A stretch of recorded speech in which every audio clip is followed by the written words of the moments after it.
big names and big personalities from the early days. An Alaskan author brings these to life, and from old to new.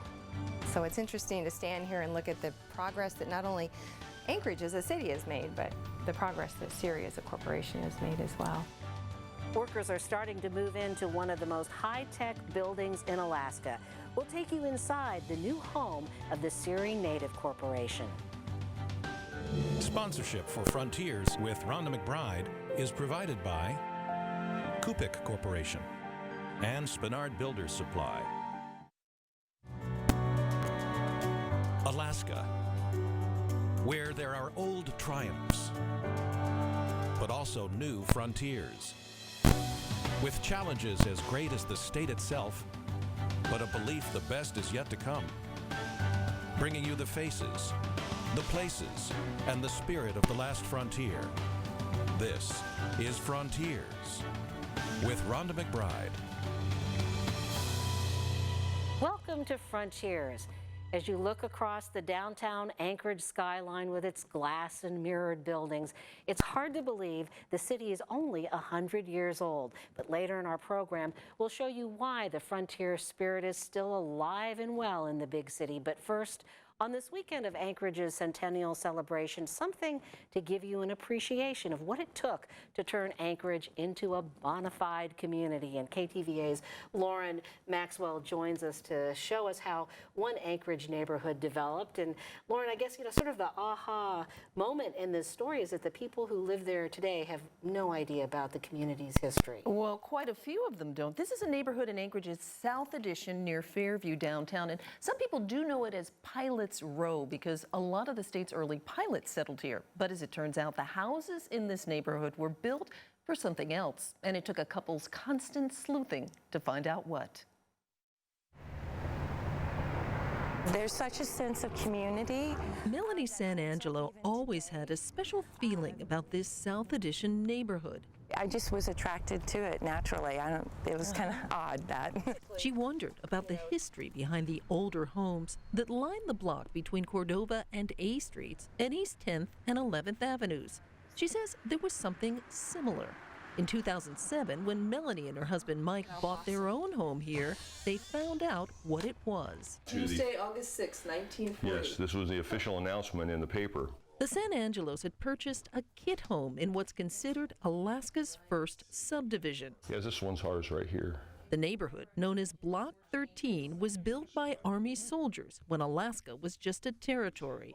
It's history that's not well known, and Melanie and Mike wanted more. And just started searching and searching and searching. They found the names of soldiers who built the homes and contacted relatives across the country. It was amazing how people would just send us stuff. Letters, documents, and old photos. This is Bert and Ladora. Bert and Ladora. Oh, I love this. And best of all, home movies that tell the story of how the neighborhood grew like nothing else. It starts with young soldiers arriving for duty in June of 1940, when the only housing on Fort Richardson was a tent. The men wanted real homes so their families could join them. So they took out government loans and set about building their own. The land was near downtown Anchorage, but back then it was practically wilderness. The soldiers spent their afternoons and evenings clearing, putting in roads and amenities, and finally foundations, doing all the work themselves. And these men were breaking their backs, putting in the water lines and the cesspools and everything. And this was on top of working a full day building Elmendorf and Richardson. The homes were kits that came in boxes shipped from Seattle, known as ready cuts. They required assembly and any finishing touches families wanted to provide. Just 6 months after the construction began, most homes on Block 13 were finished and families had moved in. By all accounts, it was a fun place for children who went sledding on the hill that would later become Cordova Street, and who occasionally took on pets that would never be allowed today. Neighbors were friendly, but the camaraderie of the military families wouldn't last for long. A date which will live in infamy. On December 7, 1941, the Japanese attacked Pearl Harbor. Fearing that Alaska could be next, Brigadier General Simon Buckner ordered military dependents to evacuate the territory and return home to the States. One woman writes, the orders came suddenly and took many by surprise. The date was February 10th, 1942. Apparently, for security reasons, no family knew the day they were to be evacuated. My mother and grandmother only had time to pack a few suitcases of personal items, and the rest of our belongings were packed and shipped later by heaven knows who. Families were forced to leave behind the homes they'd worked so hard to build only a year before, and most would never return. It all became, I guess, a distant memory, you know. Today, many of the original homes on Block 13 are still standing, but for the first time, the stories behind their walls are being told, thanks to an Anchorage couple who took an interest in their neighborhood and worked to bring its history to light. Now, Mike and Melanie San Angelo had a visitor this summer that was pretty exciting. He was a retired Army colonel whose father had helped to build the neighborhood, and the colonel was able to see the house he'd lived in as a little boy that was more than 70 years ago. Pretty neat, huh? Boy, that is very fascinating. You know, and the footage, that was amazing to Great to see that, what it isn't looked it? like. Yeah. But, you know, I just have to ask, you know, what happened to the homes that the soldiers built? Did the government take them over? Well, actually, the soldiers owned the homes. They'd paid for them themselves, so no, they were sold on the open market, and most of them got enough to repay their mortgages, but they were never compensated for all the labor that they'd put in or some of the upfront costs. So But they helped Anchorage get its start. they sure did. All right, thanks, Lauren.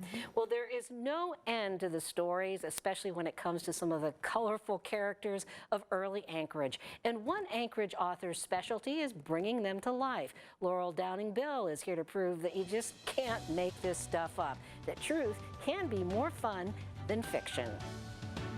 You know, we try to live up to our name and explore new frontiers, so here we are at the Fireweed Business Center, the new home for Cook Inlet Region Incorporated. So why, might you ask, is a building a new frontier? Well, let's take a tour and find out.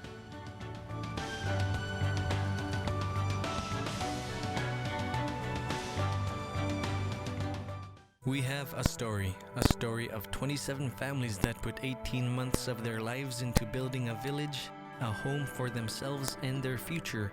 Our Inupiat culture goes back thousands of years, carried by a strong sense of community. Our relationship with our natural surroundings is at the heart of our culture. By investing in future generations through development that is balanced with the love of our land, the Gupi Corporation brings together traditions of the past with visions of the future. The Alaska Native Tribal Health Consortium provides comprehensive health services for Alaska Native and American Indian people across our state. In addition to world-class care at the Alaska Native Medical Center, our work delivers health services for rural Alaska. From cutting-edge technology for the best care possible, to modern construction of clean water systems and health clinics, to health training and outreach that honors our culture, our vision is that Alaska Native people are the healthiest people in the world. At ConocoPhillips, we invest in projects that focus on the environment, projects that keep our creeks and waterways healthy, improve salmon habitat, renovate nature trails, and enhance land and water for migratory birds and fish. Every year, we help protect and provide access to some of the most spectacular places in the world. Conservation, it's a big part of who we are. We're ConocoPhillips, Alaska's oil and gas company. I've lived in Alaska since I was 9. I've spent 2/3 of my life in Alaska, and I want to spend the rest of my life in Alaska. There's so much going on in Anchorage, there's so much going on in Alaska that you want to make sure that the news that you're watching is giving you the most accurate picture of what's happening in your community. What's important to KTVA is what's important to Alaska. I really appreciate that when something is going on in the community, KTVA is always there. You know, you drive around Anchorage, see a lot of names and streets for buildings, never realizing that these names are tied to the city's past. But we have Laurel Downing Bill here to validate that, give us some aha moments. And Laurel is the author of the Ant-Filled Trunks series of historical books. And I guess what everybody wants to know is, how did the book get its name? Well, my aunt on my dad's side, Phyllis Carlson, was one of Alaska's leading historians. She was also the Alaska Reference Librarian when Lusac Library was downtown many, many years ago. I inherited her entire body of work, and so I've been went back to school and got a degree in journalism with a minor in history, so I could continue what she had started. That's amazing, because all that work has not gone to waste there. But I have to ask also, can you tell us about your choice of costume? What period are you representing here? Well, I could be anywhere from the late 1890s to the 1920-ish, I suppose. Yes, I like to dress in costume when I do presentations on Alaska. I think it helps bring people into the moment a little bit more. And of course, you wear these costumes when you sell your books I do. At the downtown market. I do, along with an antique typewriter I bring with me from 1891 and wind-up phonographs. So I encourage anyone to come down and check out the antiques, not for sale. Well, we're going to talk about some of those wild and woolly characters of Anchorage, and I suppose since your aunt was the librarian, it's appropriate that we start off with Lusac. Oh yes, he was a Russian immigrant, came into Anchorage around 1922, started a drugstore, and he earned so much money, particularly during World War II in that time frame, that he was making money, as he called it, by the bushel loads. And wow. He ended up donating half of his wealth to the city of Anchorage because it had given him such a wonderful life. And that is how the Lusac Library got its start. During that time period. This is a drawing on the screen that you see of what the idea was going to be for the library and the interior of the library that opened up on downtown Anchorage in the 1950s. So he gave us a wonderful start, because I really do love our library today. It's amazing that we have that legacy. Well, I want to talk about Cap Lathrop, because he is associated with Fairbanks, the big entrepreneur, but actually apparently he had a role in Anchorage's history. Yes, he did. He came to Anchorage in 1915 from Valdez, where he had a transfer service. He learned that the railroad needed help moving all those tents from the Ship Creek area up onto 4th Avenue. And so he got a start also with the riverboat, and he was hauling supplies, so he was really an entrepreneur. He ended up also in the coal industry. He built the Empress Theater in downtown Anchorage in 1917, and then funded the building, or the making of a movie called The Chachacos. And we even have Girdwood here, where people are trying to pretend they're going up the Chilkoot Trail. And then in the 1940s, he built the iconic 4th Avenue Theater, which many people resonate with being a center of our downtown community. I remember going to that Woolworth when I was 5 or 6 years old. I'm dating myself, I know, but boy, what would life be without Cap Lathrop in our state? Boy. Well, Mulcahy Stadium. What's the story behind that? Mulcahy came to Alaska in the 1920s as well as an auditor for the railroad. He came from Connecticut. So dull, an auditor. I know, but he was crazy about baseball, and he thought Alaska was a strange place until he was spending the nights, of course, in the bunkhouse with the rest of the men and learned that baseball was the topic everybody was talking about. And so he got very involved in creating adult leagues in Anchorage, and then also for the youth. He saw that baseball was a way to keep the youth from being delinquent. So he created some baseball teams of his own. He was just crazy for baseball.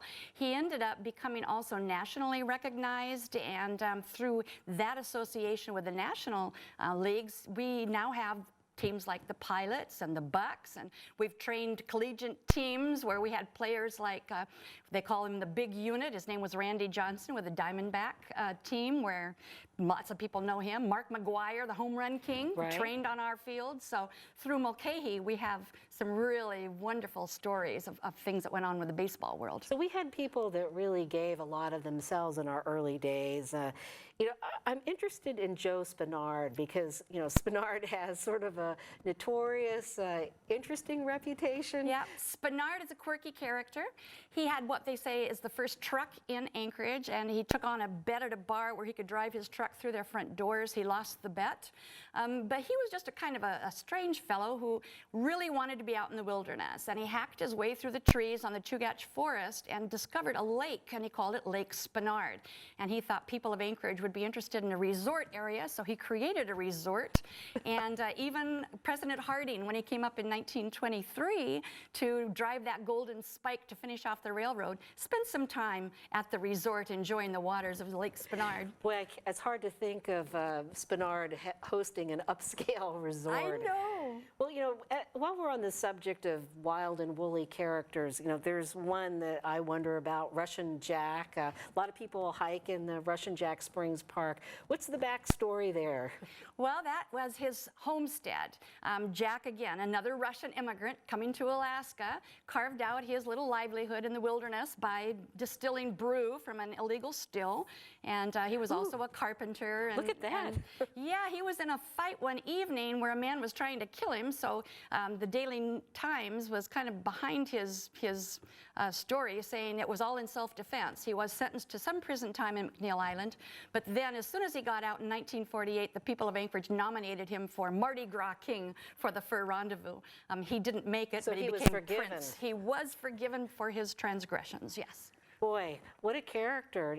You wonder, you know, if this is typical in a frontier town, in a new town, that you have these kind of people. You need them, maybe. I think you do. You know, Anchorage is really young when you look at the history of big cities across the United States. We are a frontier town, and to some degree we still are.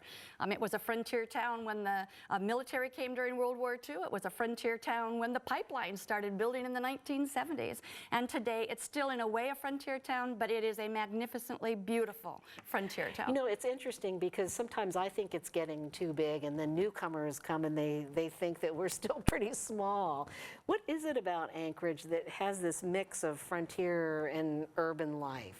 I think it draws an entrepreneurial spirit, a spirit of adventure. I mean, where else can you fish for salmon in downtown of a metropolitan area? Or just a few minutes you're hiking magnificent trails up into the mountains where you don't come across too many people, and you have moose roaming in your front yard nibbling on your bushes that you've just planted. I just think there's still a lot of wonderful opportunities here. Now, so far you have 4 books in your Aunt Phil series. And you're working on number 5. So what's that going to be about? Oh my goodness. Well, I thought I only had 1 book when I started this, and you can tell too many wonderful stories, and the same things happened with number 5. It'll be the first 25 years of statehood. And we have, during that first 25 years, not only a state that had to begin fresh with nothing after it had been managed by 72 federal agencies. We have the great earthquake of 1964, where so much of South Central Alaska was devastated. And then you've got the pipeline years, how the pipeline went about, and that includes, of course, the land claims. How did they get that land claims issue resolved to the benefit of both the pipeline and businesses and our Alaska Native people who deserve their land? Now, one of the things that's interesting about Alaska history is that Anchorage doesn't figure prominently until fairly late in the state's history. You know, places like Valdez and Juneau are just more of the economic centers. Yes, because gold was discovered in all of those places. Anchorage is one of the few cities that was in Alaska that was born because of the necessity of a railroad. The headquarters was supposed to be in Seward, but my research is showing that people in Seward heard that and started raising the prices of their land, and the government thought, well, there's a spot that's kind of flat halfway between Seward and Fairbanks. That's where we'll make our community, and that's kind of how Anchorage got its start. So we owe it all to the railroad. The railroad. And to wars. And to wars, yes. So, well, I want to thank you very much, Laurel Downing Bill. So many fascinating stories. And as always, we will continue our conversation on the web with more of Anchorage's early history. So you can visit the Frontier section of ktva.com. And when we continue, it's a new cutting-edge building. There are lighting fixtures in the entryway of the building that are meant to replicate smoked salmon strips, which are very core to our culture. The strategic design of the Fireweed Business Center when we come back.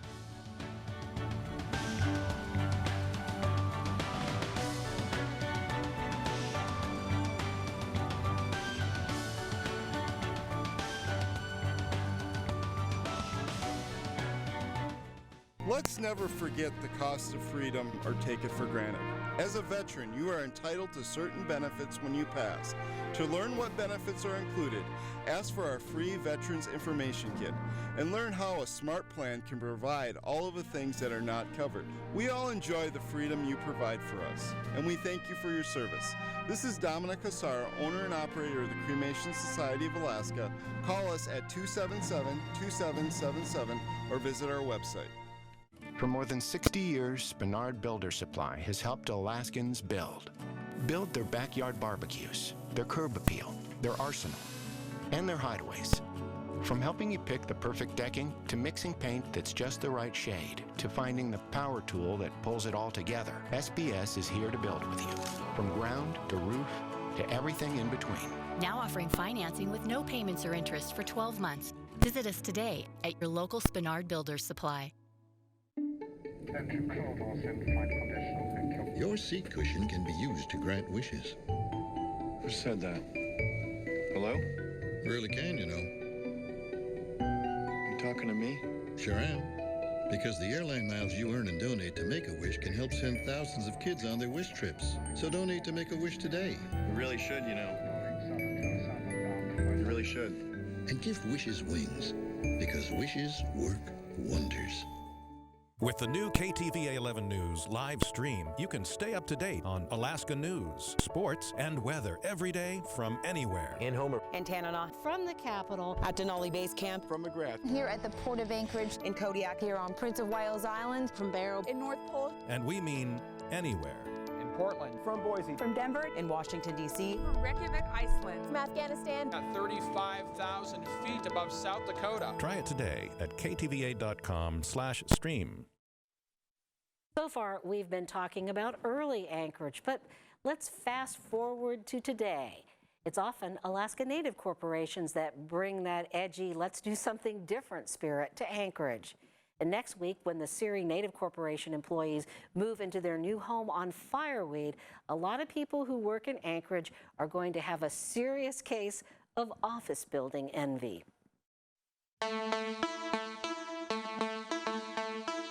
In the last year, we've watched this building go up, but there are some things that might surprise you. It's one of the most high-tech buildings in Alaska. Take these windows. They're super insulated and super smart.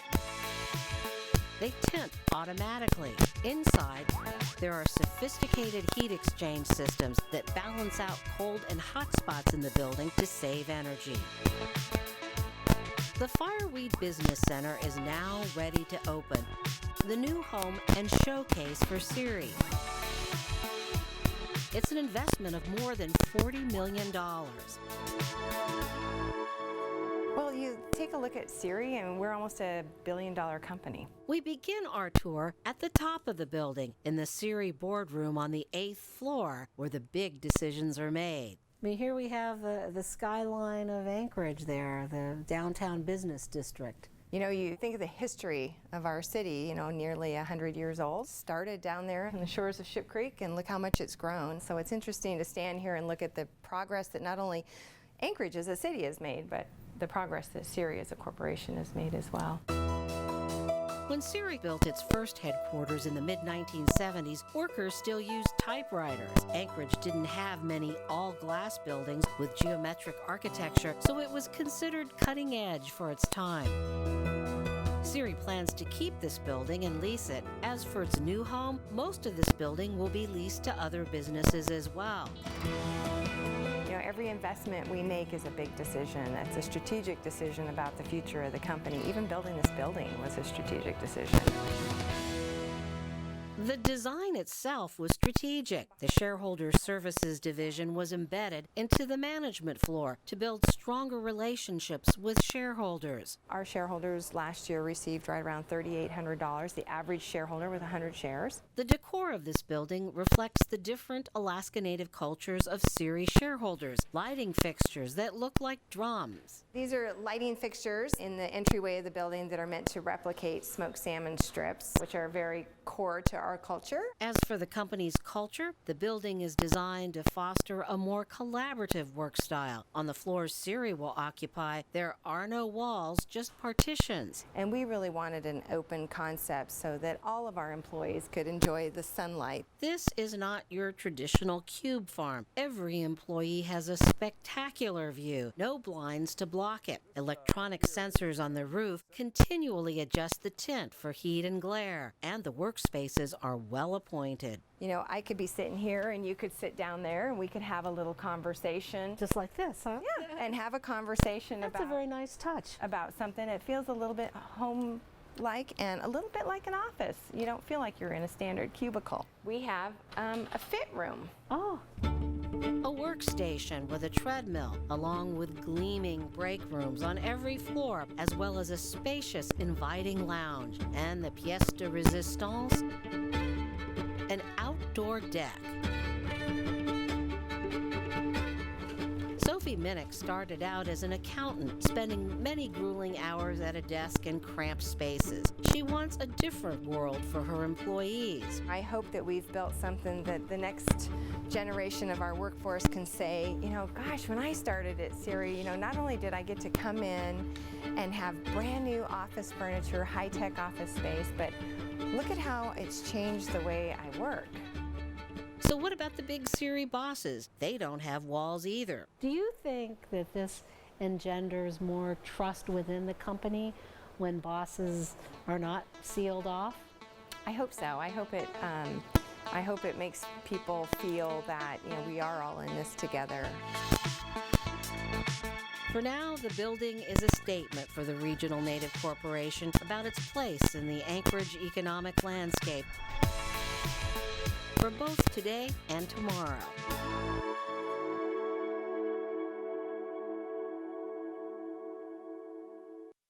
We want to thank Jason Moore of Siri for providing some of the drone footage, which is just a fabulous way to appreciate the building. Well, the building is pretty impressive as it is now, but Siri has quite a native art collection, so it'll be interesting to see how it all comes together, the old and the new.